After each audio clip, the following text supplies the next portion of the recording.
What's a Force ghost? The prequels have long since confirmed that not every Jedi disappears when they die, and not every Jedi becomes a ghost either. In fact, chronologically speaking, none of them apparently do until Obi-Wan appears in The Empire Strikes Back. It's actually a surprise when Yoda drops this on Obi-Wan. One who has returned from the netherworld of the Force, your old master. Qui-Gon? How to commune with him, I will teach you. All this to say, the canonical world of Star Wars sets up the fact that life after death is some learned practice, and not a natural consequence.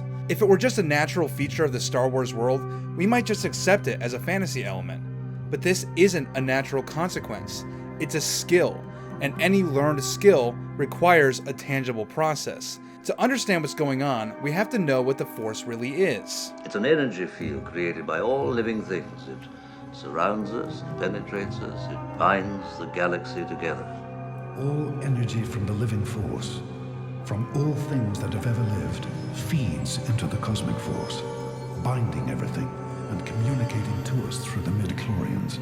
What the Force appears to be is some kind of universal single consciousness shared by all life. Life creates it, makes it grow. The Force creates life, and life creates the Force. And some individuals who are naturally tuned to the Force can literally feel the galaxy's shared consciousness and exert their will on this living energy field. A power so potent that they can even feel life and death across great distances. As if millions of voices suddenly cried out in terror and were suddenly silenced. Because the Force isn't some unexplainable supernatural power, but rather the tangible manifestation of the connection that exists between all life, anywhere this energy field exists, it can be manipulated with the consciousness of anybody sensitive to it. A Jedi can even use this connection to impress themselves on the actual consciousness of others, for instance in the form of mind tricks. You don't need to see his identification. Or telepathy. Luke, the Force will be with you. And even face-to-face counsel in some situations. So the Force doesn't technically grant Jedi special abilities or superpowers, but rather allows a Jedi to exert his will on the natural world, and on the consciousness of others. That brings us back to the question of what a Force ghost is. Well, I don't think it's a literal apparition at all. So in that line of thought, the word ghost is a misnomer. I think it's merely the persisting consciousness of a Jedi who can exert himself in the imagination of anybody he chooses.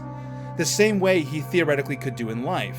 When Luke sees Obi-Wan on Hoth, Obi-Wan's so-called spirit is not appearing in front of Luke, but rather Obi-Wan is entering Luke's consciousness and manifesting himself as an image in his mind's eye.